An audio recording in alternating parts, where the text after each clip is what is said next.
those bootleg T-shirts and shit. You always get like Men in Black Simpsons T-shirts and like a PlayStation symbol that's like PM, play masturbation. The fascination never ends. I love that T-shirt so much, and my mum chucked it away. The sod. Yeah. So I like rock up at this like little store with my pocket full of holiday money, and I'm just like looking through these little rings, and I find the one with the biggest looking diamond on it. Obviously, just like pure fucking cut glass. And I think it was like €11.99, and I'm like, bam, this is the one. This is the ring. Oh mate, that's And amazing. just that kind of like all of that like mentality of just like being like teen drunk in love, and just getting this €12 ring, and just being like, will you marry me, and like asking a dad's permission and all this Oh, shit. brilliant! That is so cringy. Mate, honestly, Oh mate, I've lived my life the same way, like forever. I I'm just a fucking love fucking it. imbecile. I fucking love it. Oh mate. Yeah. I remember like I remember when I was, it's like I think the big turning point for me in terms of like what I want, like sort of relationship wise and everything like that, came like when I went to New Jersey when I was 23. I was like going out with a girl, went to New Jersey, she went to Florida. We broke up like within a week of like heading out. And during that time, I was just like, I'd finally got to, like, I was finally in this place that I'd wanted to be all my life, like in New York, in America.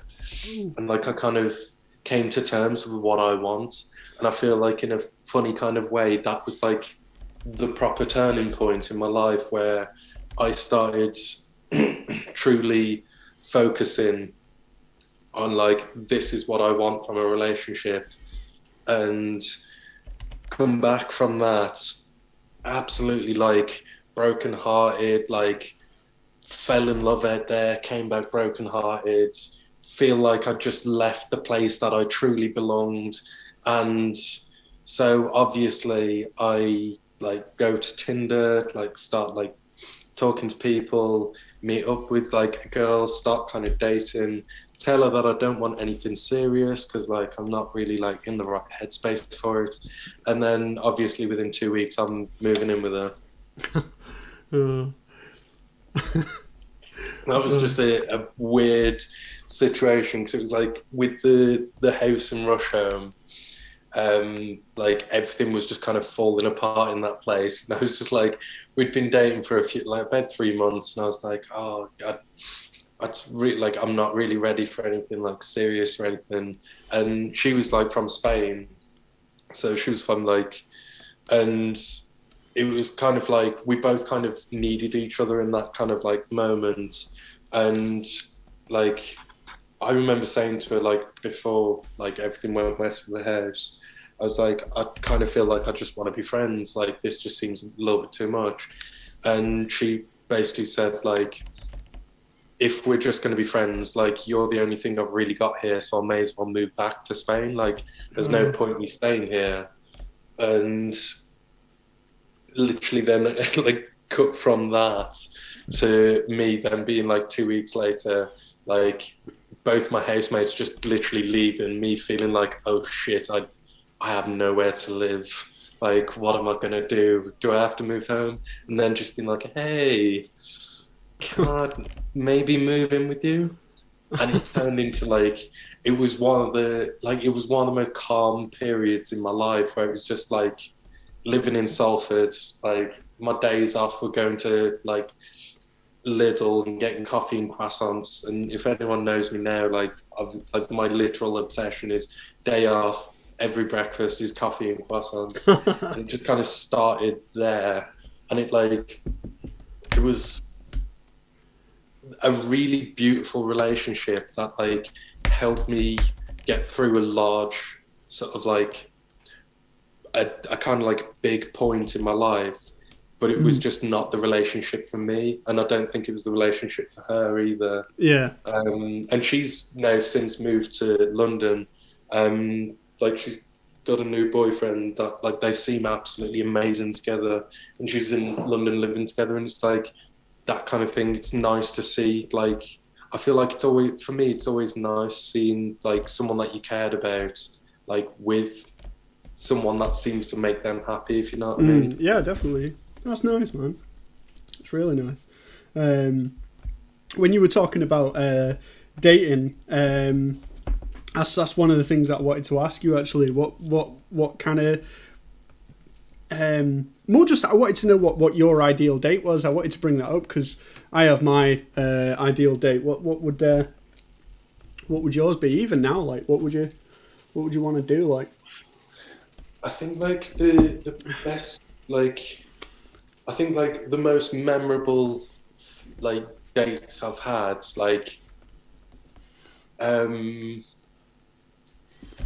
think like I don't know like I think one of the most fun dates I've had it literally just kind of like it's more so just meeting someone that like you connect with, if you know what I mean. oh yeah. And that kind of I think it's more so just for me it's more so about that and like Yeah. about like the connection just like I think the thing I love most about dating is the meeting someone new, the like Oh yeah, whether yeah. it becomes something romantic or not, it's that kind of like the potential of like you may have just made a new friend. Do you know what I mean? Yeah, And definitely. like it's kind of like that kind of thing of like just starting like something new's happened, like regardless of whether it's romantic or something else. And I think like my ideal date more so probably just going to the like especially like when you just starting out dates, I think it's like probably going to like a little bar or a pub where you can just kind of be alone together, just kind of like get to know each other. Mine is I'd like I have a definite one that I just think is an awesome date. Is a comedy club. Like if I'd even say like now like if you want to do something that's an awesome night out, is for me is definitely the comedy club. Comedy store, especially the one in Manchester. Oh my god, it's so good. It's the way it has intermissions. So like, especially if you don't know someone, you go to the comedy club. They're telling jokes, and then there's an intermission. You go and eat pizza, and you've got something to talk about rather than just awkwardly staring at each other till one of you says something. You know, I just think it's awesome. You can either like talk about what you know each other, or you can talk about you've been given something. It's not like the cinema. The cinema is actually like my first date for my current wife, and it is honestly. It just lacks imagination, and I fucking hate myself for doing it. I was like, but to be fair, I met my wife at like 19. And I think I can be slightly forgiven for not having any imagination. I think you said current wife. Yeah, Gotta current train wife. for a new model every couple of years. You know? Yeah, definitely. Oh shit. I think it was Bill Burr and Bert Kreischer that were like saying that they were just like, "Oh yeah, I can't wait to, you know, that second wife. That second wife. When the kids have left the house and just everything falls apart, and you get that second wife, and it's all perfect." You just walk it. Do you know what? I love it. They were talking about just walking into the sunset. Like it was great. The 50s were great. You could just walk into the sunset. You just pick your shit up, leave the family, and just start a new one. Go to the next town and be like, "Hey, my name's Craig." Hey, I'm Greg. How are you? Yeah. Just look at some woman across the bar, like, "Oh, shit, that's the new family." It's, honest to God, it's so stupid, but it's brilliant. Yeah. Oh, fucking hell. Have you got any dating like horror stories, like just like a really awful fucking date, or even if it's your fault? Like, I was just thinking about that. To be honest, I've got one like that was like my fault, and that was like because the girl I like went on a date with, she was like, well, she is the front woman of like a band that I quite like, and they're like this cool band and all this, and I was like, so it was like my first date post my ex, and I was just like nervous as fuck, like, and do you know when it feels like there's an elephant in the room, but the elephant is definitely something you've created, and you're just like, yeah, but I'd created this in my head that like I just felt so nervous about the fact that like I really liked that she's like this band and whatever. And so like whenever she'd mention that she was a singer, I would actively change the conversation. Like I would literally just keep steering the conversation against anything to do with her or this band or anything. So I was just so nervous about like seeming like some kind of like really dumbass like fanboy of sorts or something like that. Oh yeah.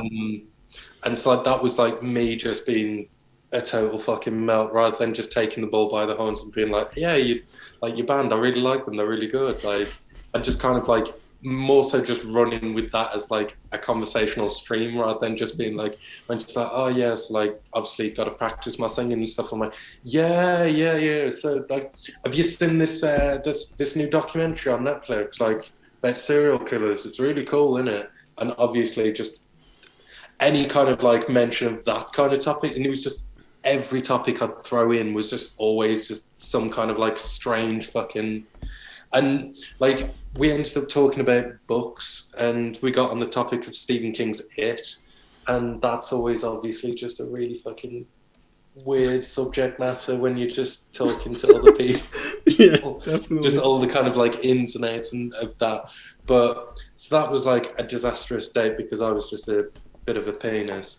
But like I think my ultimate like bad day was I was talking to this girl on like Tinder and like had Snapchats and things, and she like sent me this like picture of like a nipple, and I was like, cool, nipple, great, wonderful. And then she was like, oh, do you want to come over and watch American Horror Story? My mom's away for the evening, so like come on over. I'm like, okay, cool, great, like I'm well in here. If like that kind of like just mentality, like I've not had any human contact in like a few months, let's go. Yeah. And so like I get on the train I had to swap over in Stafford and then come back because I was going to Heaton Chapel, and like get to Heaton Chapel and I'm just like, what the fuck is this place? Like it just seemed like this speck on the arse end of nowhere. And like I go like round the train station and there's like a Toby Carvery. I'm just sat waiting outside this Toby Carvery for this girl to show up, and like she rocks up, and I have never seen someone look so wired in my life. Like I mean, eyes like saucers, and I just look at her. I'm like, "Hey, I'm Alec." It's like, "Hey, yeah," like introduce herself. Oh, cool. Should we go to yours? And it's like, yeah. I'm like, I don't care what happens tonight, but I'm just gonna like watch American Horror Story and go to bed. This is kind of freaking yeah. Like who the hell rocks up to a first date like absolutely pinging? That's fucking awesome. And I'm meant to be going to this like lass's gaff as well, and so like she takes me back and we're like sat in there and like it's just instantly awkward. I don't know what to say. She doesn't know what to say. And she's kind of like sat on one side of the sofa. I'm sat on the other. And we're just kind of like in this like little flat. And she just like pulls a pack of Fruitellas out the side of her sofa. It's like, do you want a Frutella? I'm like, it's a fucking bad man sweet, bro. And she just, it's bad man sweet, you kiss me. And then she just like starts nibbling this Frutella. And I was like, "Are you alright?" She's like, "Oh yeah, like it's just my medication." And I was like, bit of a weird, like in my head, I'm just like, bit of a fucking weird thing to refer to you, just like dropping a load of E's or some shit. Like, oh yeah, I've got epilepsy, so like my medication makes me a bit weird. And I'm like, okay, cool, that kind of explains it. That clears shit up, yeah. Fucking red flags all over the show. I have a lot less to worry about now, but like still kind of like just cool. Like let's watch American Horror Story and just chill out, and I'll get a bus to work in the morning. Oh, And nice one. like a cat was just like plodding around the place, like along the kitchen side and all Fucking this. love it. And it was just, we were trying to find some show to watch, and it was just like crap TV, just like a free view box, and you just click it through, and it's like, yeah, there's definitely nothing on. And like it felt like hours were passing, and I just didn't know what to say. And then her stomach started grumbling, so I was like, okay, like I'll order us a Chinese or something. It's like, oh, but I've got no money. I'm like, did I ask you for money? I said I'd just order a Chinese. Like, if you're hungry, I'm hungry. Like, Yeah. that's what it was. Like, so like she started eating frutellas because she didn't have any food in, and so that's why she was just like trying to offer me these frutellas, and I was like, I'll just get a Chinese. It's fine. So we order this Chinese from like the place that she always gets it from, and they were like waiting, and I go down to pick it up at the front door, and as I'm getting it off this fella, this woman walks up to the front door, like it's kind of like probably like a 3-story flat building kind of thing in an old house. And this woman walks up to the fella, starts chatting to this delivery guy, looks at me, and she's like, "Oh, you must be Beth's friend." And I'm like, "Yeah." So, "Oh, I'm a mum." And then walks past me and off into the flat. I'm like, I thought, I was pretty sure she said that her mum wasn't in tonight, like she was at work. And so I'm like, okay, cool, like this is just getting a bit weird. And so I go back up, and her mum's just like chatting at me a mile a minute, and just sits on the floor looking at me playing like Tetris on her iPad, and just chatting to me about her and like her daughter's like travels together around India and shit. And I'm getting way more chat out of a mum than anyone else.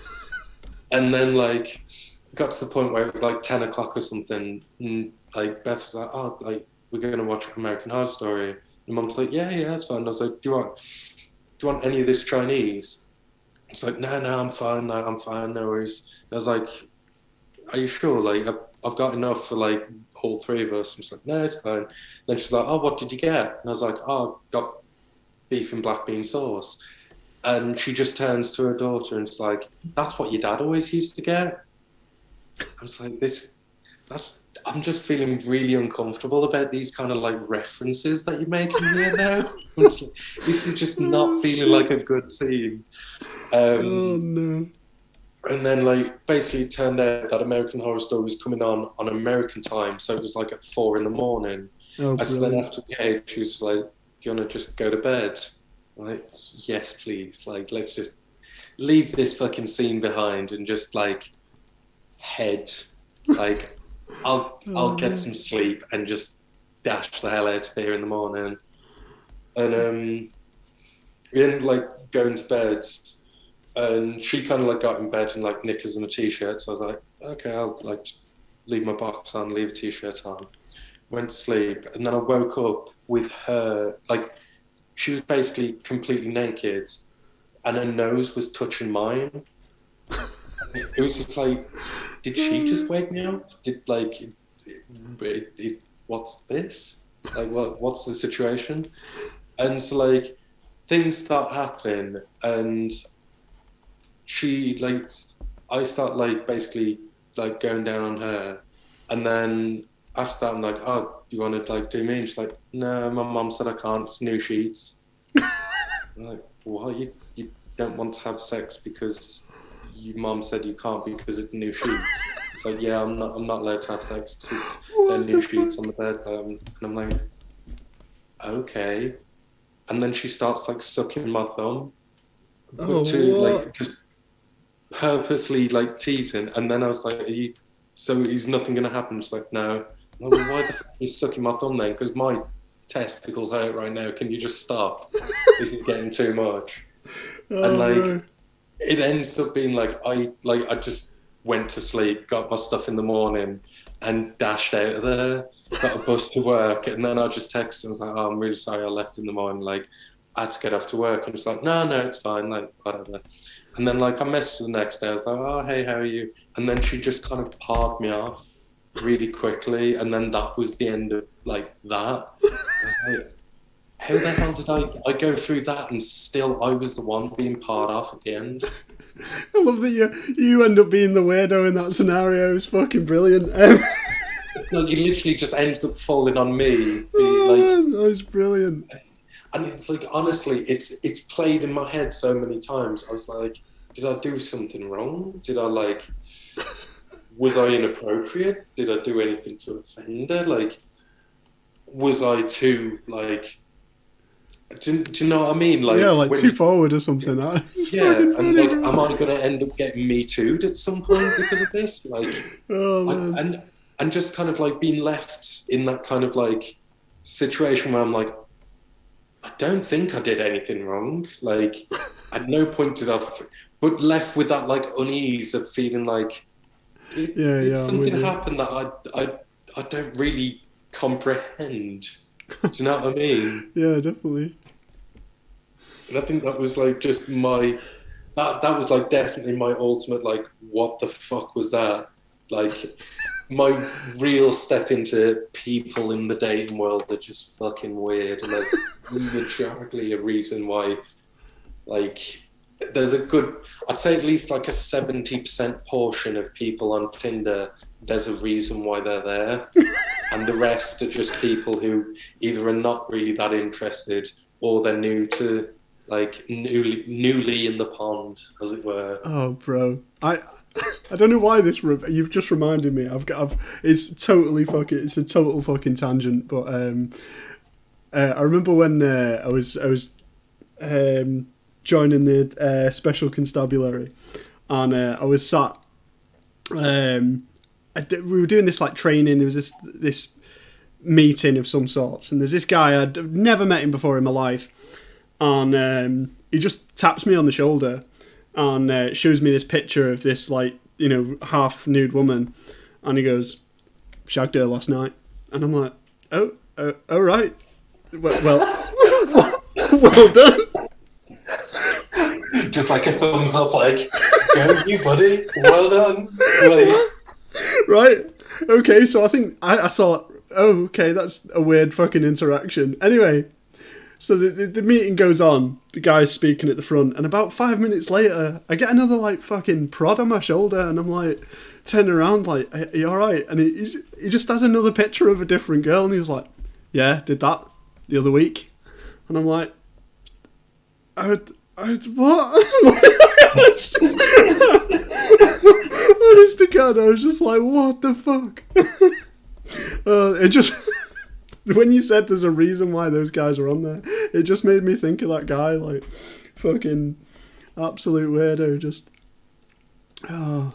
fucking, he's probably on Victoria's Secret models, like, just weirdly bragging to fucking any weirdo that listens to him. I think that's the worst part of, like, the weird kind of, like, situations, like those weird dates and stuff you end up having, you always get left feeling like you're the weirdo in the situation. Like, you just kind of, I think if you've got any kind of like normal mentality, you just kind of come away from it like, am I the weirdo in this situation or is it them? Because I'm not quite sure. And I think it's because half the time, like, these really strange people are just like so convictedly themselves, it's just kind of like throws you, like, that was definitely weird, and I'm pretty sure I wasn't the weird one in the situation, but if I was feeling weird about the situation, was I the weird one in the situation? Do you know, like, what I mean? Yeah, definitely. Oh, bro, this is gonna. I've sort of, like, because I'm listening. The speed of my drawing has just been awful, and I've not been taking that much notice. But it's coming along really nicely there. Yeah, it's getting there, isn't it? I think I've just always had like the tangent in me, and like my dad's always like complained about, like, I don't get to the point of the story. I always end up bringing in at least 5 other different points. I think I definitely need to like hone the craft of like knowing what I'm actually talking about. Oh, bro, It's perfect for this scenario. It's perfect. Um, Yeah, like I think just like I think there's a difference between like dating in your 20s and dating in like your teens, like because in your teens it's all kind of like like me and you're obviously the same, just kind of like anyone that gives you a sideways glance, like, will you marry me? And then you kind of like grow to like at least like sort of 18, 19, 20 and onwards, you just kind of like start being like, you kind of have more of a sense of like the world and like who you are and what's actually going on. if I'm honest, I wasn't really like that. I was an arrogant prick. Well, I know that's a big surprise. I was an arrogant prick when I was a kid, and I just sort of never really thought about it. I was just sort of happy with anybody who showed me any attention. I didn't sort of expect anything from it because I didn't think anybody had follow through. Yeah. Oh, I've got a cringy fucking story for you. This is a good one. It just reminded me of like talking of bad stories. And we'll get onto this as well. Fucking people coming on to you and rejecting them, like rejections in general. And I remember the worst one to ever happen to me. And it was this girl who, she was like whispering in my ear and shit all night.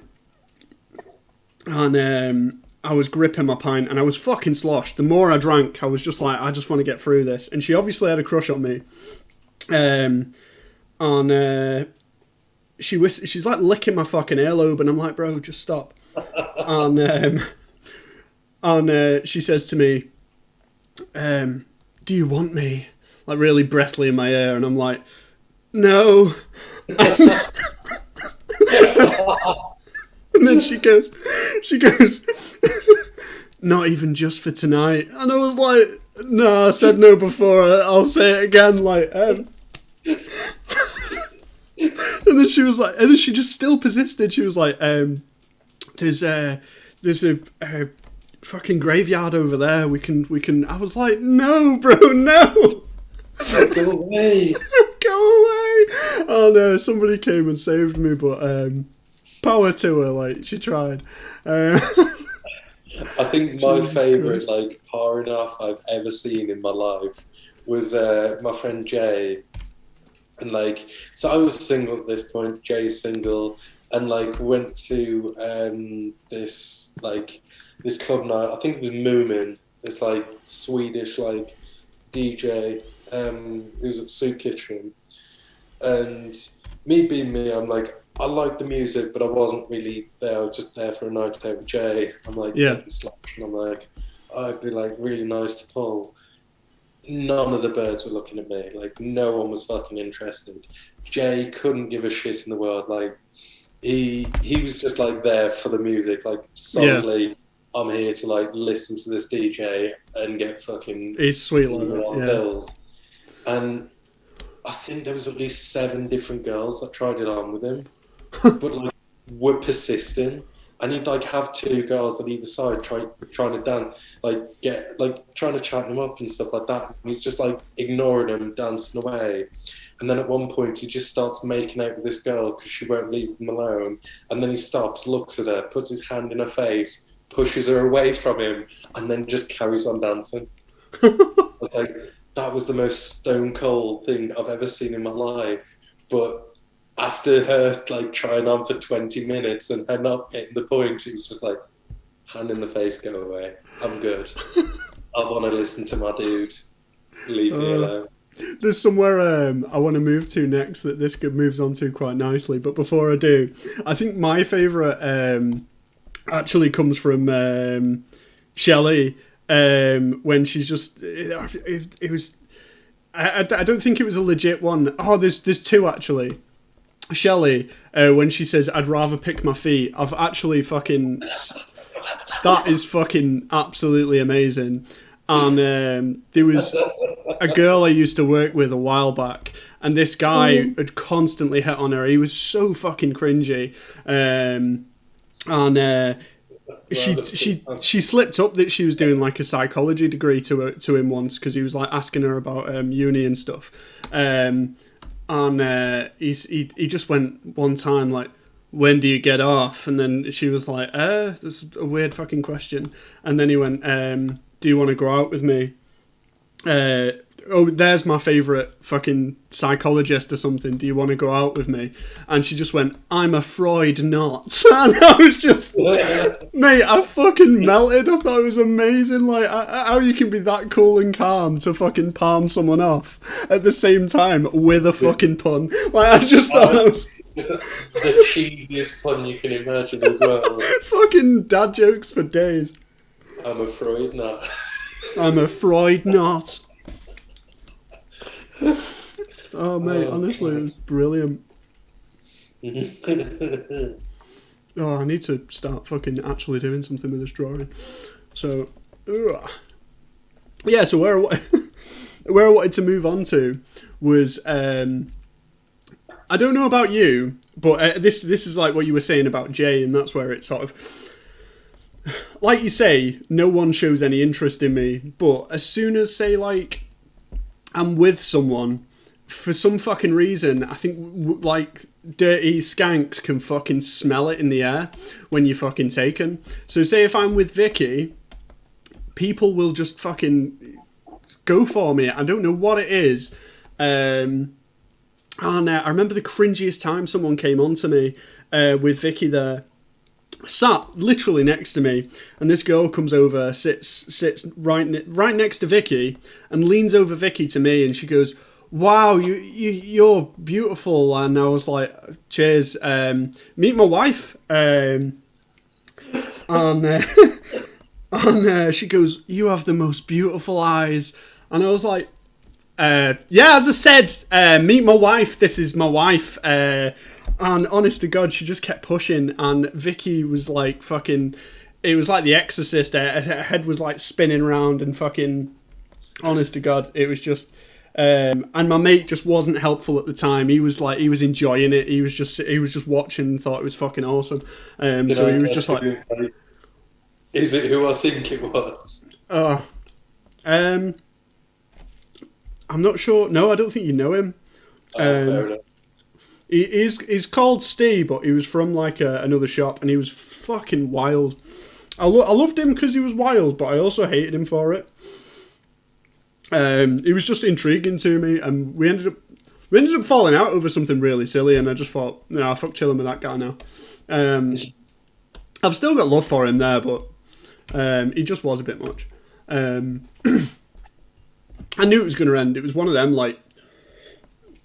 But yeah, no. Have you ever been? Has somebody ever came on to you when you're with someone? I feel like there was definitely a situation I've been in, something like that. But like, I'm rarely like one that like has ever had anyone like come on to them in a bar or anything like that. I think I've only ever had, like, happened twice, like where I've like actually had someone ask me for my number or anything like that. I think like the one time, like about a year ago, well actually about a year and a half ago, is it like it was this lass who knew me from Tesco. I was in this bar, and she just comes over and it's like, "Tesco," and I'm like, "Hey." Oh. And I feel really bad because I had no idea who she was. Like, she knew exactly who I was, but I just had no idea who she was. Obviously, like, just in my own world at work. And, like, that was, like, it was really nice because that was, like, the first time, like, I'd ever actually kind of had someone attractive come up to me and be like, "Hey, I know who you are." And like, try and chat me up. But like, I don't know what it is with me. I just feel like I'm one of those people that just no one really like. No one would like come up to in a bar, or like no one would like. I'm usually someone that like no one would like come up to. I tend to meet people through friends and that kind of thing. Yeah. Uh, I think I'm one of these people, like, I don't know if it's just something about the way that I look or the way that I dress. People just don't really approach me. Mm. Um, and like, I get on a lot better once like I've started having a conversation with someone. But I just don't feel like I'm that approachable in some kind of strange way. Oh, I know you definitely are. Maybe it's your own worldview. Oh, fuck me. Oh shit. Oh, I was trying to think of a time I've been rejected, but I've never really been brave enough to actually get to the point where I'm rejected. Um, I think the same for me, to be honest. Like I've always like, just waited for a surefire thing and just been like, "Hey, this has took me about 3 months, but how are you doing?" Um, yeah, I think like I don't think I've been rejected in recent years. I've like kind of been parred off in a way where it's just kind of like we just not ended up going on a second date or anything. mm, Um, it's usually just that kind of thing. yeah. Um, or I remember, oh, like just like those kind of like situations. I remember this like one girl I was seeing. She's like proper like nose slash, and I was just at a point where like freshly single, and like I've had this happen to me twice, and it's like ended up really, really badly for me.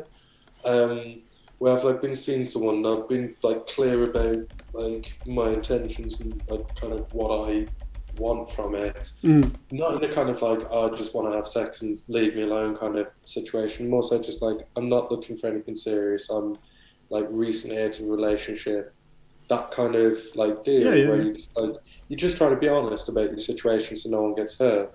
Yeah. Um, and like the one time it was like I was like really twisted up from a relationship I'd been in. It was kind of like spiraled my head out, and like I started seeing this girl, and kind of like just very clearly said to her like I'm not interested in anything like any more serious than like just what this is. Yeah.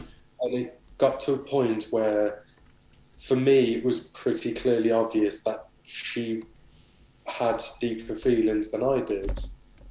And I don't know if this is like uncouth or like rude of me, but I just said to her, I was like, I feel like at this point we should maybe stop like like stop the romantic element of this relationship because I feel like you have more feelings there than I do, and I don't want to end up like being an asshole and hurting you. I don't want to end up leading you in a way where you're going to end up being hurt. Mm. And she instantly just like like got angry about it and was just kind of like, "How dare you like assume my feelings?" and being really indignant about it.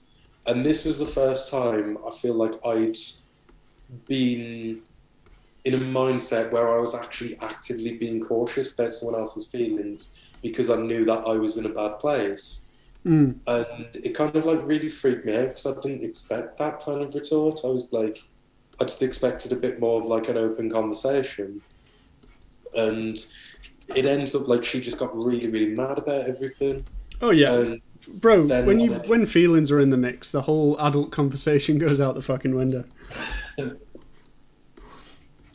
I was like, I just felt like, was I wrong to like phrase it in that way? Was I wrong to say anything? And I've had it like a couple of times where I'm like, was I wrong to like try and be a nice person? Would it have been better for me to just continue on doing whatever the hell I wanted and just like at a certain point when I was just like done to be like, okay, yeah, cool, see you later, I'm going now. Because I was like, that's not the sort of person I want to be, but it came across like that's the sort of person she needed me to be, if you get what I mean in a Oh weird kind right. of way. Okay. Okay. Yeah, I was in a different world with that, Um, but yeah. Okay. and then she like ends up like a couple of days later, we like carried on kind of seeing each other, and a couple of days later, she said to me like, "Oh yeah, like to be honest, you're right. I've obviously got feelings here. Da, da, da, and like let's just leave it at that." And I was like, "Okay, like that's fine." But then she was still consecutively mad at me to the point that when me, Shelley, Darren, Matt, um, Taylor, and Emma were at the Yes Bar, I was sat outside the toilets with Darren, and she walked past with her friend. And I like nudged Darren, and I'm like, "Oh shit, do you remember I told you about that situation before? Like, that's the girl." And then she comes back out and she like stares at me and walks off. And then as like me and Shelley are stood there, I'm like holding the beer. Her mate comes up behind me and just like shoulder like smashes into the back of me. And like I'm like, what the hell? This was like 2 years later, and you're still that mad. Schoolyard bullshit, yeah. Like and I was like, how have I managed to upset you that deeply when I was actively trying to be like not treat you like shit, when I was trying to actively be aware of your feelings and stuff. I'd, lo- Um, I'd love to learn the rhetoric that came from her. Like, Honestly, it was like Shelley was like up for a scrap. She was like, "Fucking, she wants to go. I'll fucking bash her head in." And then oh, funny. like Matt was absolutely off his nut. And then she just went over and started like this girl started posing with Matt and like taking photos with Matt. And I was just stood there and I was laughing. I was like, "Do you think this is meant like is that meant to make me feel really bad? Like is that meant to have some kind of adverse effect on me?" Because I was like, I'm past this. This was like 2 years ago, and I felt bad for the way everything kind of went because I didn't want to. I didn't want to hurt someone else. Like I was aware that I was not in a good place, and I didn't want to be a dickhead by dragging someone else into my like shit world kind of thing, and Yeah. like knowing that I wasn't ready for a relationship. But it still somehow had the adverse effect of actually ends up really hurting someone. And I don't know, like it's one of those like kind of weird things that I've learned in my 20s. I suppose that was like one of the main things that like I kind of want to discuss in this is just what you learn in your 20s about people, and like when it comes to relationships especially. I've found that for me, trying to actively be honest and trying to be like open and say exactly how I feel about situations, and like whether like what I'm looking for, what I'm okay with, what I want from a relationship and stuff. And trying to be honest about that, and like how a lot of the time when you're actually like bluntly honest, it's just kind of met with like dismay, and it just in a weird way it just seems like people don't like they don't like honesty in the dating world. Like it seems like a lot of people just don't particularly like when people are honest with them. So it's that old that old narrative that the truth fucking hurts, bro. Yeah, and I think that's the thing. Like, because with me and Sarah, I'm always honest with her about everything, and like I tell her everything like that I feel, that I want, that like I think about, and she's spoke to like her friends about it. Like, her friend Sam's like said like how nice it seems that we like talk about things all the while, and I think like we've had like a massive rows. Like she's been pretty bluntly honest about like my faults and like how my anger and like things like that come out in the worst kind of ways. Hmm. And so it's like having someone that just bluntly tell me, I won't fucking stand for this. Like, I really like you, I want to be with you, but I'm not going to fucking stand for that. It's made me really kind of like take a step back and be like, I, I know these are negative traits about myself. I know these are bad things. I need to deal with those. Hmm. I obviously need to deal with this because I want to be with this person. Like, if they're telling me it's negative and I already know that it's negative, then it's about time I dealt with that. Hmm. And I think it's like meeting Sarah and like that kind of like this kind of period in my life, it's kind of been very formative in me just kind of understanding like honesty is key to everything, and like you've got to be self-reflexive, and like you've got to constantly try to fix yourself before you try to point out the faults of other people, because it's so easy. Like I was originally saying about my like previous relationship, it would be so easy for me to turn around and say like how horrible that person was and how gaslit I felt in a lot of that relationship. And like even like a situation like one of the first situations where I met Sarah, it ended up in me being like pretty volatile because of the way that I was being treated, and like like in a kind of like God bless Sarah for like understanding and being like adult and like allowing me to like talk about situations, because I was pretty fucking volatile about her, because in the situation Sarah just wanted to get my ex away because she's like, okay, this is a bad situation. I'm like, Alex obviously mad, his girlfriend's mad as well and upset, I'm just going to take her away. And for me, I was like, that's just exaggerating the situation further because we can't deal with it. And me being like the like fucking temperamental grumpy monkey, I'm just like, I need to deal with it right now.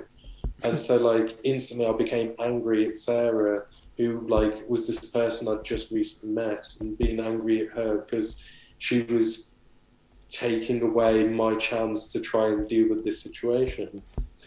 And like we've spoke about that, and like about how I presented myself and how I was and stuff, and how I feel about like acting that way. And it's been nice to have someone where I can actually like openly say I'm ashamed of how I acted, and they don't judge you for it. Yeah. And I think that's one thing that's kind of like missing in the current generation within dating and just in general. It's like there's a lot of like the kind of like cancel culture and like Me Too and stuff like that that is really good because it's opening up a conversation about things, and it's like people can come forward and talk about these things. Oh But yeah, yeah, it's there's definitely also the important. extremists within it that are instantly, this person's done something that I deem unfit, so they need to be cancelled, and we need to like never give them a voice again. And it takes away, excuse me, that kind of like situational retribution, and like someone being able to actually take a step back and be like, yeah, actually, I've been a total like tool in this situation. I've actually acted really inappropriately. I've done a lot of bad things. I need to start working towards bettering myself. I mean, without getting into philosophy, I think I think it's a little bit different with like especially like popular people, because I think if you are, if the people judge you with something, I think it's highly unlikely, if you didn't do the thing that you're accused of, that it'd actually turn into a big thing. I don't think there's that much of an issue. Like I think, was it Rod Stewart or something like that that was accused of being a paedophile, and like that just disappeared as fast as it jumped up. Yeah, I think if you've not done it, then you've got really nothing to worry about. I think I saw a really interesting like thing on someone's Instagram recently, and it was like basically about Marilyn Manson. Have you heard about the situation Oh with him? shit! Yeah, yeah. And I'll get the post up.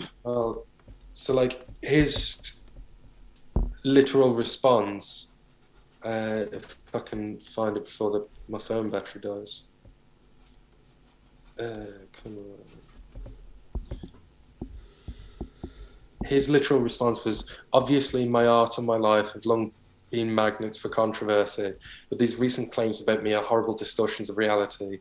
My intimate relationships have always been entirely consensual with like-minded partners, regardless of how and why others are now choosing to misinterpret the past. That is the truth. And it's like, that's just someone who has no self-awareness. Yeah, Like, they definitely. are just so wholeheartedly ingrained in their own world of not really being able to see past that. And it's like instantly just kind of like gives you the mentality of like, okay, I, I wouldn't even give you the benefit of the doubt because Yeah, you've just went instantly on the defense and you're like, nah, what they're saying is total bullshit. Like, I agree that these things may have happened, but they were with people who consented. It's like, but just because it seemed like someone consented in the moment doesn't mean that they actually did. Like power plays a large thing in a lot of things, and that's like what I meant like earlier with that date I was on, and like I left the date, and the next day I spent the entire day at work thinking like, did I do something wrong? Because like yeah, that kind of like weird feeling where like you just have a weird date or a weird situation, you just kind of left with a feeling like, did I do something bad there? Did I was I out of place? Was I out of order? Nothing.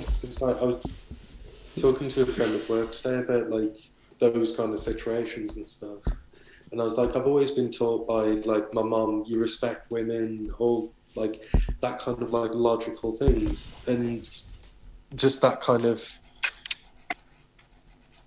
to the degree that like I question the way that I act, and I question the way that I can be interpreted, oh, like post critical action. thinking is definitely important. You know, I think you. I mean, it can cripple you at the same time. You've got to be careful with it, but I think critical thinking is definitely important to just, you know, growth as an individual and just especially when you think about how you interact with other people, and especially seeing as how we're talking about relationships. It's very easy to be selfish. I fall into it. I fall into it a lot. You know, sometimes I've got to assess a situation, think about how I just what I'm saying is I totally understand, and I think critical thinking's fundamental to being human. You know. Yeah, I think I'll just be 1 second. No worries, man. Let's have a look at chat.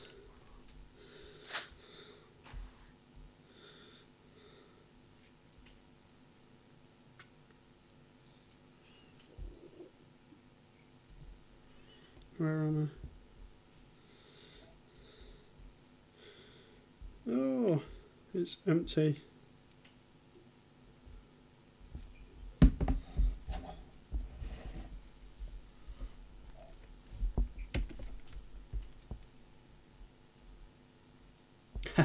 Viewers be dropping like flies. We must be boring people.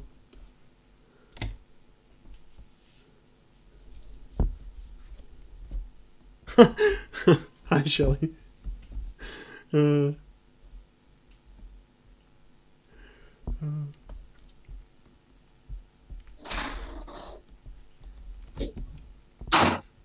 I'm back. Yeah, like I think critical thinking in relationships is like, and just in your day-to-day life is like entirely important. Um, and you need to be outwardly critical thinking. I think like you need to discuss it with your partner, and you need to like be able to have that conversation.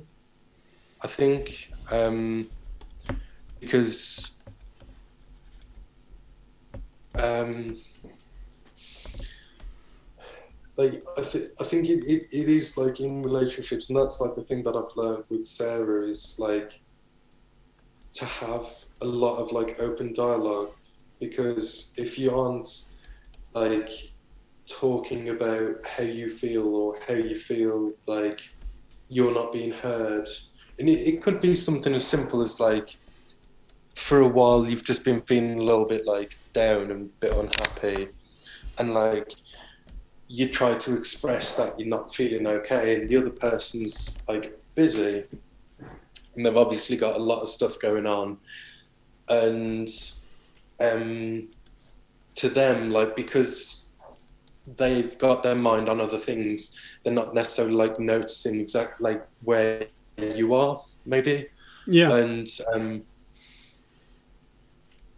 it's that kind of thing of like, sometimes you need to be a bit more vocal, and you need to be a bit more abrupt and just say like, hey, this is what I need right Oh now. yeah, definitely. I mean, have you ever been in that situation where like you're coming up with your rhetoric and your narrative and of how you're being treated, or how what you're missing in the relationship, or just in maybe even the side of an argument, or like and you may be completely misinterpreting. They're just reacting to how you like just reacting to your actions, let's say. Do you know what I mean? Yeah, like literally, I'm very much like a self-narrative person. Like, I make up a lot of like narratives in my own head, and like outside of relationships with friends and stuff Yeah, like yeah, that. Like, definitely. I'll have like a whole story in my head that could just be fucking absolute conjecture. You know what I mean? I'll think that oh, that person fucking hates me, so I'll never speak to them again. I'll just cut them out of my life, and it could be it's over something fucking absolutely trivial, and I'm just totally fucking wrong.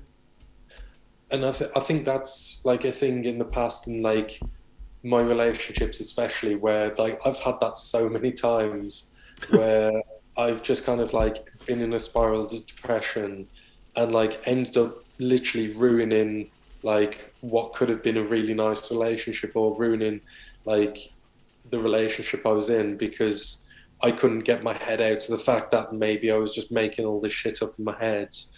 And just like I say, that kind of thing of like, other people are busy, and like, it's something Sarah's said to me like multiple times before, I think, and like other people have said it as well. Just like, no one thinks of you as much as you think that they do. Like, Yeah, you don't definitely. matter to people's day-to-day lives as much as you think you do. It's Yeah, like you'll walk past someone in the street and you'll be like, "Oh, you're right, Mark," and they just walk past, and you're like, "Oh, fuck you then, Mark." Like, oh, Mark yeah. obviously fucking Oh hates me. He's like shit, I know. fucking ignoring me in the street. Like, what the hell is Mark going to do that for? And then you talk to him. He's like, "When was that?" You're like, Tuesday. Like, you just walked straight past me. Like, "Oh shit, sorry, man. I was on my way to a job interview. Like, I was like going to the train station. I didn't even notice that that anyone was around." Yeah, And like, then instantly you've had an entire week of in your head festering over this thing, and you're like, "Oh, like my mate, like he definitely hates me and all this." And then you actually talk to them, and you try, like, you have the conversation with them, and they're like, "Yo, I didn't even see you. I was literally like really." And I think it's just that thing of like understanding that people are busy and yeah, people have yeah, things yeah, going on in their definitely. life. And I think it's something that I've been taught in the past like 9 months. And I think it's in relationships. If you have conversation, you have an open dialogue. Like, when I was younger, I was always the very jealous type. I was the very kind of like, I'd constantly be worrying. I'd be like in my own head, like, "Oh, they're definitely gonna like go off and like meet someone else, and like I'm not good enough and all this."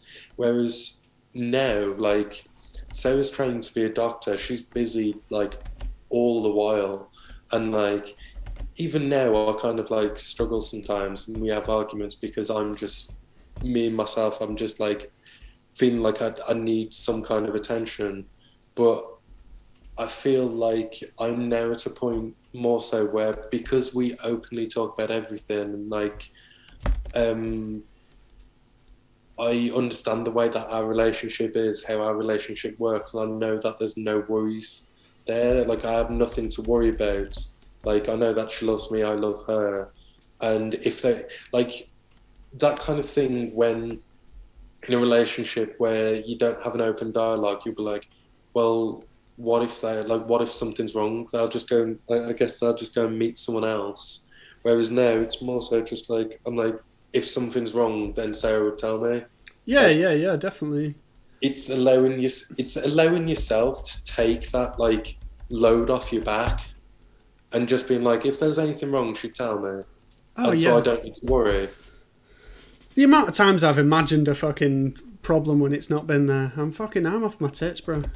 I think like it is that kind of thing. Like I think everyone's like a culprit for it, and I think that's something that like I've to come back to the point of like what I was trying to say, like kind of at the start of all this is like in quarantine, I feel like I've um, reached a point where I'm now like actually like looking at things in a more realistic view, Mm. and I'm taking the time to kind of like have moments with myself where I actually am honest about how I feel.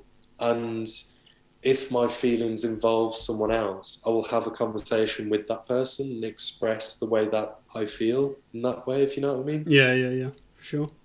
And so it's like I talk to Sarah all the while about how I'm feeling, and a lot of the time I'll literally I'll just waffle a load of stuff, and for the most part it's just like once I've said it, I'm done. And like Sarah doesn't even need to say anything back. All I want is a hug, and I'm fine. In a weird kind of way, and I think it's that kind of thing. Like, yeah, I think I've made the point that I'm trying to make. Um, I think it is just like it's the difference between like relationships. I feel like that I had when I was a teenager to like post uni relationships. Um, because like all through my like earlier life it was pretty much just like serial monogamy, and like I'd go from a relationship and usually as the relationship was falling apart I'd jump ship and find another relationship, and just I think like literally I was probably actually 24. Actually no, I was probably like 25 before I'd actually had more than a month on my own outside of a relationship Oh wow, since I was like 15.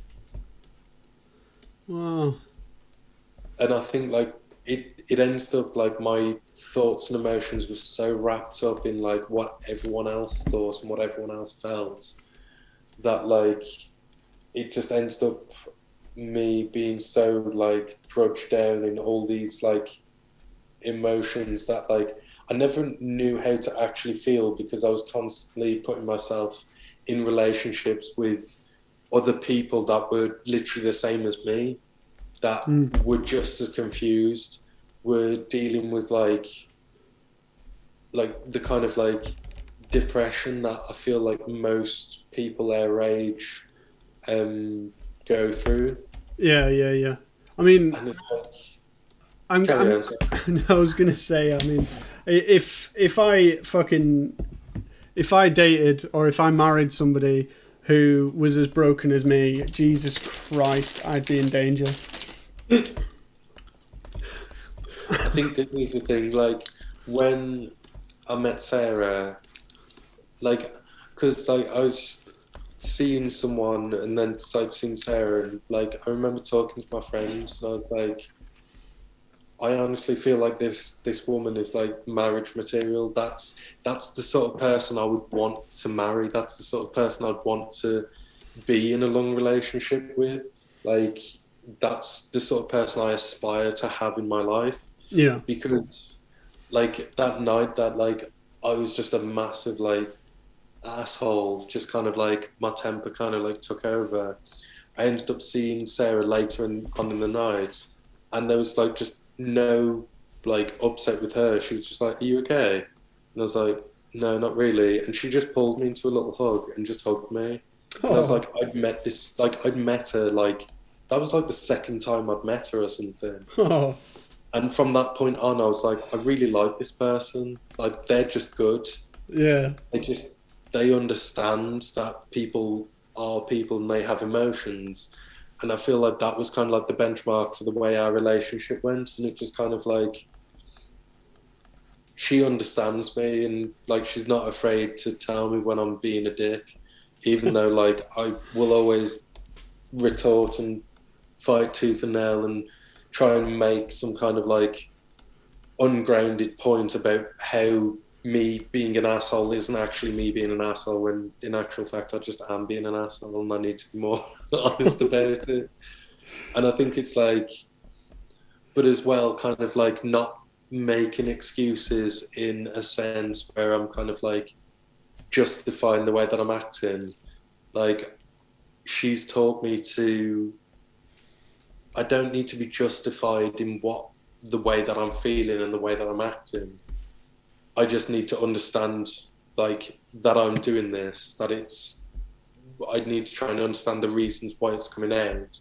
And if it's a negative behavior, I need to understand how I can work against it and like work like around those negative behaviors into something more positive. Sounds good, man. No, it does. It sounds good. I am listening. I just got wrapped up into a bit of shading. I just took a step back and was like, "Where the fuck am I with this drawing?" It's looking good so far. Oh, fuck me. Where am I? It's 10. I'm good for another 20 minutes. We'll call it at 10. Is that all right? Yeah, sounds good. Oh, sweet. I hope everyone that's been listening has not been bored by my tangents. I'd like, if we continue doing this and if we carry on with this, I will definitely come to it with a bit more planning and like have a little bit more of a concise point of what I'm trying to say. Bro, for a first ever episode of something that's still rough and ready, I think it's beautiful. I'm happy. I think that's the thing. Like, so like my housemate Dom and his girlfriend Nicole. Like, Nicole was really upset yesterday because she's having like a creative block, and like me and Dom were like talking. Like, well, the three of us were like talking about it and stuff. And like Dom said a really nice thing about me. He was like, "Oh, whenever I feel like blocked or uncreative or anything like that, like I always like talking to you because I feel like you make me feel better about things." And I feel like me just like tangentially like chatting absolute shit and sometimes like come out with some decent stuff, because I feel like there's always a point to what I'm trying to say. I just kind of sometimes get a bit lost in the mist of my own point, and I just kind of like it gets to there at some point, but it does kind of like go around the, as Dave would say, R.I.P. It goes around the houses. I think I'm quite similar, but it's I just like the sound of my own voice. I'm not as nice as you. Saying that, you've let me chat quite a lot to say that. Well, that's why this format is so good for me, because I'm occupied, you know. Little kid with crayons in the corner. Yeah. Here you go, James. Occupy yourself. Oh, good lad. Ruffles my hair. Oh, God. Oh, shit, I know. Oh, yeah. Me too, Vicky, me too. What have I missed? She just said, I'm shocked he's let you talk so much.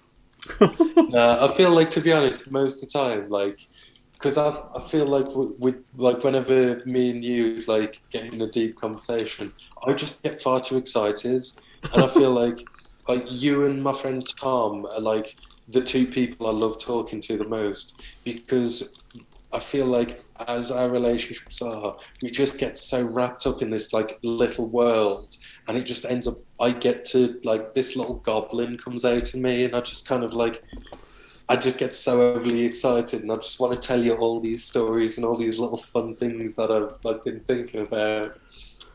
And it's nice because like I feel like it's not very often I get that overwhelmingly excited. Do you know what I mean?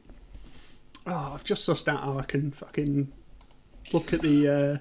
I'm not ignoring you. Jesus, I'm a fucking horrible cunt, aren't I? On another note. Jesus Christ.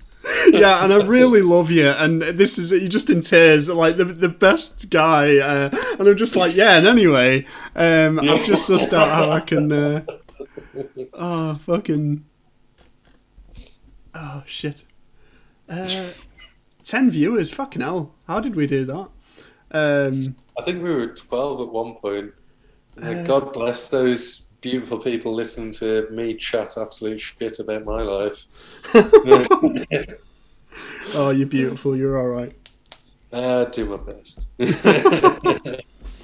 Oh shit, no. I think the thing is, like, I'd love to do this thing like this again. Like, I definitely would put more time into like actually like a structured like. This is what I want to talk about. These are the things in my life. Because I was like you asked me the other day, and like I feel like I just for like 2 days have just been thinking like, oh, what do I want to talk about? And rather than actually writing it down, being proactive with it, I've just mulled it over in my head. So I think like next time we do one of these, like I'll definitely like script something out a bit more, I reckon. Yeah, not too much though. Just something loose, man. Anyway, we can talk about this off the air. Let's keep it on subject. Where was I? I mean, I got some stuff ready myself. I thought of some anecdotes of my own. I remember I was thinking about like things that like gifts and stuff. Vicky got me like my smell is Invictus. I fucking love it. As an aftershave, it's my favourite. Paco Rabanne Invictus. I actually have a funny story about that. I didn't know what the fucking name was because I'm not that guy who's like super vain. Obviously, I'm an ugly cunt. And I remember when I worked at Tesco, this guy comes to the till. He looks at me and goes, Paco Rabanne. And I'm just like, who? No Armani, no Punani. Anyway. No spray, no lay. And he was like, your aftershave is Paco Rabanne. And I was just like, nah, I must have been the guy behind you. Anyway. Fucking... a couple of days later, I'm doing my shower, shit, and a shave. It was getting towards Christmas, and I fucking noticed. I love the way that you said that. It's just kind of getting towards Christmas, so it's my once a year thing. I spotted the bottle of Invictus, and I spotted the Paco Rabanne writing on it, and I was like, "Oh shit! I was such a cunt to that guy." Anyway, speaking of relationships, there's one thing that Vicky does that really gets on my tits, and it's turned into a joke now. For the first like 3 or 4 times, she mistook my favourite thing for Only the Brave. And I mean, I know I'm a dick because I don't know the fucking name of it, never mind Vicky. But even so, what annoyed me even more was where I found out she'd actually got this Only the Brave thing in her head from. It was actually one of her exes' aftershave was Only the Brave. So I was like, bro, you fucking... Oh, mate, we've all been the culprit of that fucking backlash. Just that kind of thing where you're like, oh yeah, so like that time I took you to Piccolino's, like, yeah, that was a really good date. And they're like, you never took me to Piccolino's. Like, oh shit. No, it was defo you, like defo took you. Like, no, we've only ever been out to like one place, and it was that grill place down the road. Like, you never took me to Piccolino's. Like, oh shit. So anyway, like, yeah, like, let's talk about something else. That's a good one though, like mistaking your aftershave. God bless you, Vicky. But no, the funny thing is now she'll do it, and I'll react every fucking time. She knows my smell now, because you can smell me a mile away. But that aside, um, she's like every time she's like, oh, do you know what I'll get you for Christmas? That Only the Brave that you like. And every time it just, that dickhead inside me is like, fuck off. But honestly, I fucking love your relationship so much. Just your fucking bird call to find each other in a shop. When you're talking about it, fucking killed me. Oh, she fucking hates it. I'm like, ha ha! Sounding like Kazooie. Oh my god. Oh, mate. She fucking hates it. It's funny. She just like, because what I'll do is I'll stand in like an aisle where I can see all the aisles, and I'll just go, ha, and then she'll just come out with this like look of disapproval.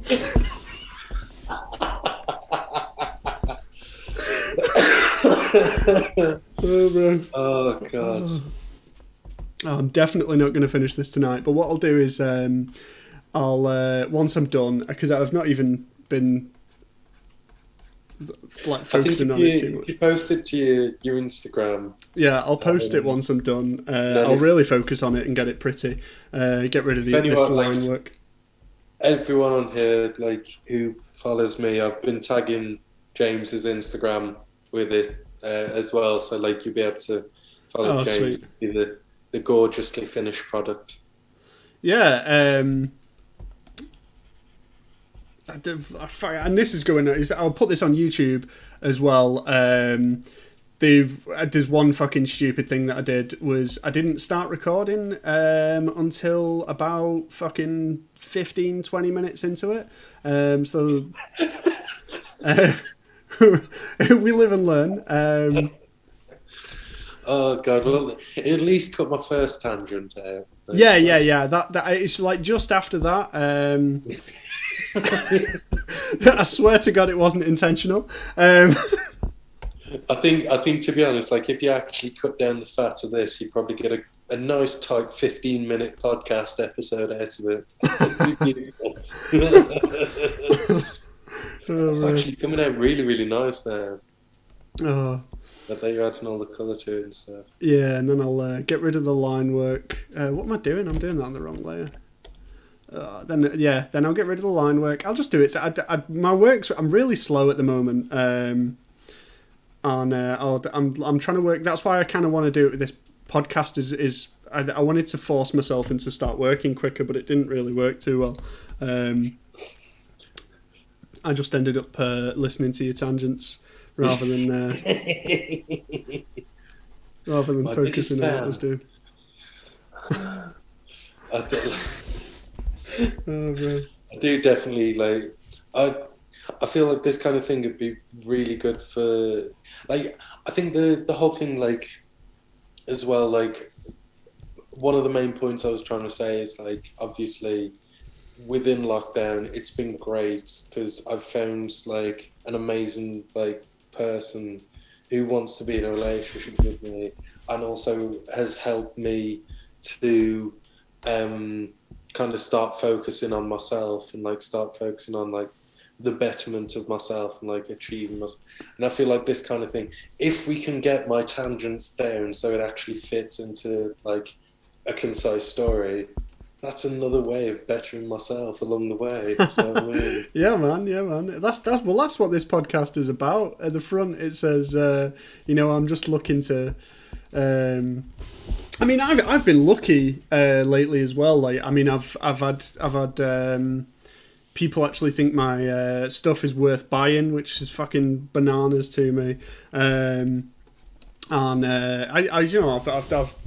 well lately with drawing, and that's what this is about. Is just becoming better at the craft, so to speak. Where the fuck am I with this? Oh yeah. And multitasking, that'll hopefully this will help me multitask because clearly I'm not very good at it. I think that I'm very much like in a similar vein with that. Like,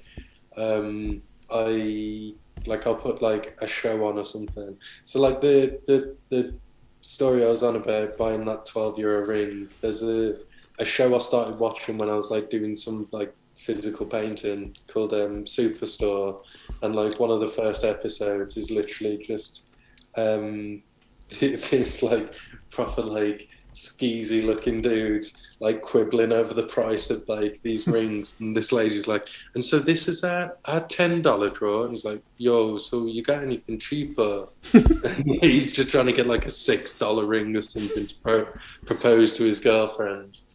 Oh, that reminds me of Milk Your Goat. I don't know if you've ever heard that. It's one of my favourite songs. Milk Your Goat, by example. He says if you just go to Argos and buy a bunch of cheap shit and then go to a bar and then drop a ring in her drink, he's like, it's the best fucking best way to like pull a bird sort of thing. Oh, fucking example. What a geezer.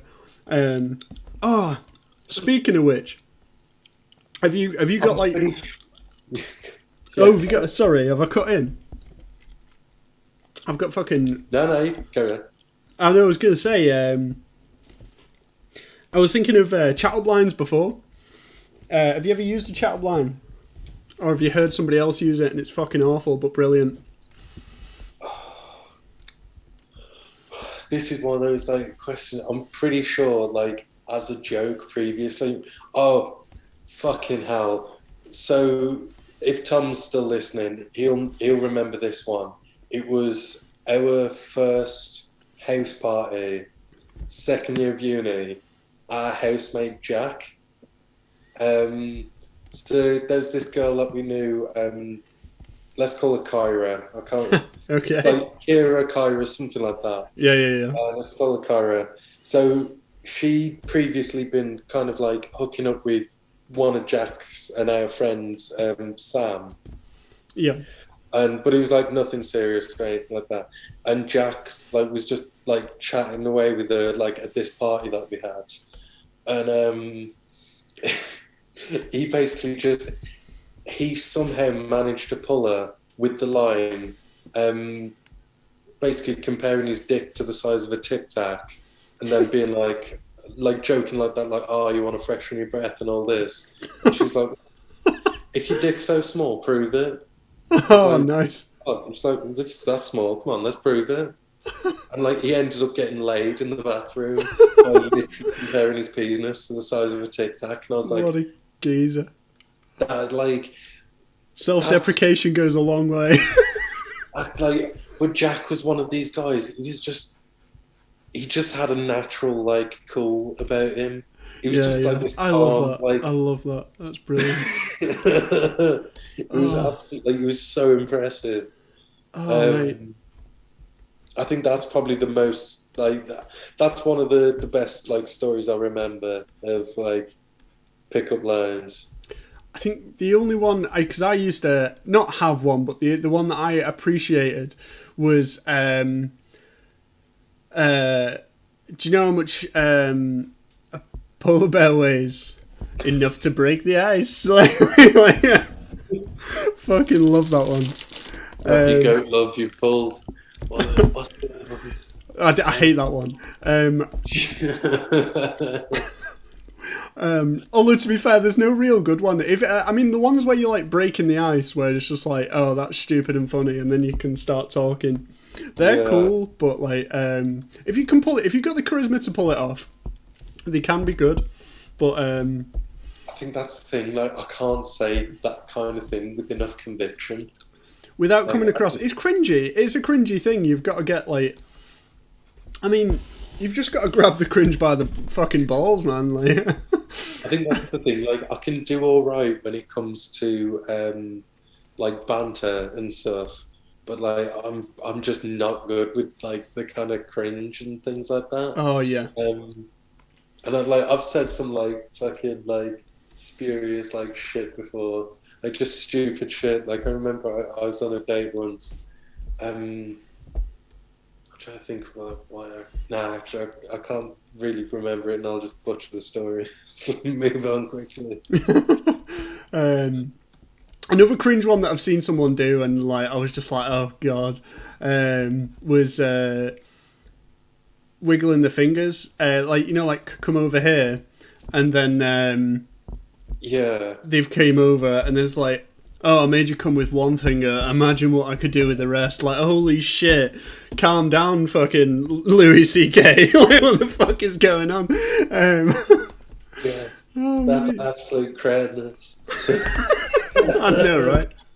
One of my favorite stories ever, and they're like, honestly, he is the pinnacle of two of my favorite stories. One of them is just like bad, but not in like that kind of like way. Yeah. So he's let's call him Pete. So Pete, one of like a guy you used to not like hang around with. Um, he was like proper like beved, like proper got on the beers, and then the ones who's like just he's like charming, gorgeous, curly haired like fucker, and he's just dancing on the dance floor with this like little leather jacket on, and then he just turns to this woman, points at her, opens his leather jacket up, points into the jacket, and then swoops her up in his jacket, and then dances away with her.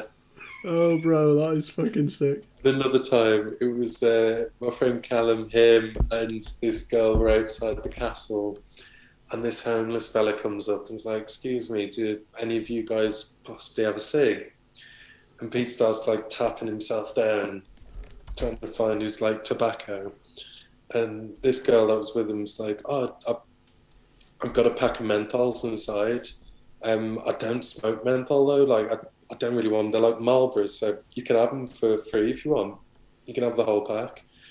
And the guy goes, "No, like I don't, I can't smoke menthol myself either." And like Pete just stops, looks up, and just goes, "Well, beggars can't be choosers," and just like absolutely destroyed this fucking guy.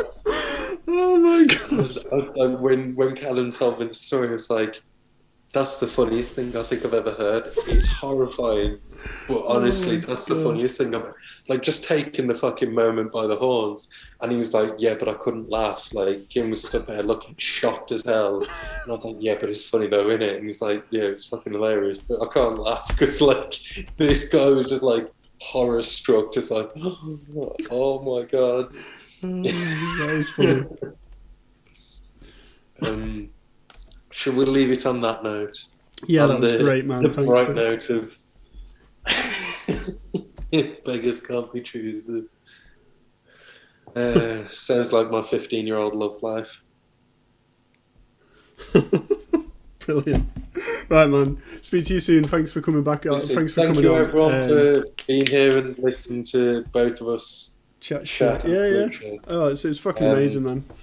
It's been lovely, and thanks to everyone involved. We'll do it again. Yeah. All right. Brilliant. Speak to you soon, man. It's all right. Speak soon. Bye. Bye. Both of us.